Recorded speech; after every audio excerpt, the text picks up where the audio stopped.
అత్యంత సీనియర్ రాజకీయ నాయకులు 4 సార్లు శాసనసభకు ఎన్నికైనటువంటి వ్యక్తి మరి ఇవాళ బీఆర్ఎస్ పార్టీ అభ్యర్థిగా గౌరవనీయులు కేసీఆర్ గారు వారిని నిలబెట్టడం జరిగింది. ఇవాళ ఎక్కడికి పోయినా వారి అభ్యర్థిత్వం పైన వారిపైన విపరీతమైన ప్రజాభిమానం కనిపిస్తా ఉన్నది. ఎందుకంటే దీనికి కారణం ఒకటే, తన మీద నిలబడ్డటువంటి అభ్యర్థులు కాంగ్రెస్ పార్టీ అభ్యర్థి జీవన్ రెడ్డి వారు మరి ఇప్పుడు ఎమ్మెల్సీగా ఉన్నారు. మన ప్రాంతానికి సంబంధించే ఎమ్మెల్సీ ఆయన. కానీ ఏనాడు కూడా ఒక్క ఊరికి వచ్చిన పాపాన లేదు, ₹1 సాయం చేసే పాపాన లేదు. కాబట్టి ప్రజలు అనుకుంటున్నారు ఆయన ఎక్కడి నుంచో వచ్చినాడు, ఆయన ఎన్నడూ కూడా మా దగ్గరికి రాలేదు, ఆయన ఎవరో కూడా మాకు తెలియదు. మేము బాజిరెడ్డి గారే మాకు మనిషి, మా ఇంటి మనిషి తిరిగా మా అందరికి తెలిసిన మనిషి ఆయన. ఈ ప్రాంతంలో మరి అటు ఆరుమూరు నుంచి రూరల్ నుంచి ఇట్లా అనేక ప్రాంతాల నుంచి ఆయన ప్రాతినిధ్యం వహించి ఎమ్మెల్యేగా ఉన్నటువంటి వ్యక్తి. కాబట్టి మాకు బాజిరెడ్డి గారే మా ఇంటి మనిషి, ఆయన ఎవరో తెలియదు మాకు జీవన్ రెడ్డి గారు అన్న మాట మాట్లాడుతున్నారు. అట్లనే ఇంకొక అభ్యర్థి అరవింద్ గారు ఉన్నారు. మరి ఆయన ఇప్పుడు సిట్టింగ్ ఎంపీ. ఆ రోజు పోయినసారి ఎన్నికల్లో మరి మాయ మాటలు చెప్పి పసుపు బోర్డు పెట్టిస్తే 5 రోజుల్లో అని చెప్పి ఓట్లు దండుకొని ఎంపీ అయినాడు.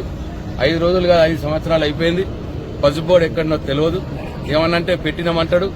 నేను సవాల్ విసురుతున్నా ఈ అంబేద్కర్ సాక్షిగా, నువ్వు ఒకవేళ పసుపు బోర్డు పెట్టి ఉంటే నువ్వు నేను పోదామా, పసుపు బోర్డు ఎక్కడున్నదో దాని దర్వాజా తీయు, ఆ కుర్చీలో కూర్చోబెట్టినాను, నీ రూమ్లోకి తీసుకపో, అది ఏడున్నదో నాకు చూపియో అని చెప్పి నేను అడుగుతా ఉన్నా. ఇట్లా ఇంకా మాయమాటలు చెప్తున్నారు.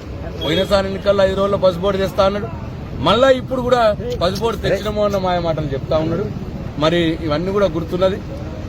ప్రజలు కూడా ఈ ఎంపీ మా దగ్గరికి ఎప్పుడు వచ్చినాడు, మా ఊరికి ఎప్పుడు వచ్చిండు, మాకు ₹1 సాయం చేయలేదన్న మాట మాట్లాడుతున్నారు. కాబట్టి ఇద్దరు అభ్యర్థులు కలిపి మన దీంట్లో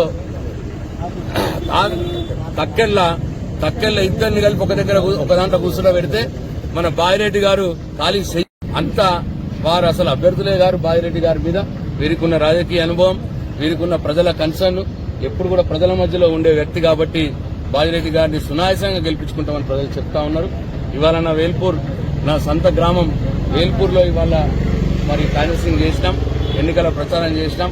మా అక్కలు, మా తల్లుళ్ళు, మా యువకులు అందరూ కూడా మరి ఇవాళ కారు గుర్తుకే టీఆర్ఎస్ పార్టీ అభ్యర్థికి వేస్తామంటున్నారు.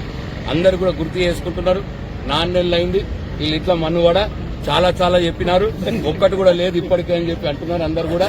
కాబట్టి మరి బాజిరెడ్డి గారు బ్రహ్మాండమైన మేయర్తో పార్లమెంట్కి ఎన్నిక కావడం ఖాయం అని చెప్పి ఈ సందర్భంగా తెలియజేస్తున్నారు.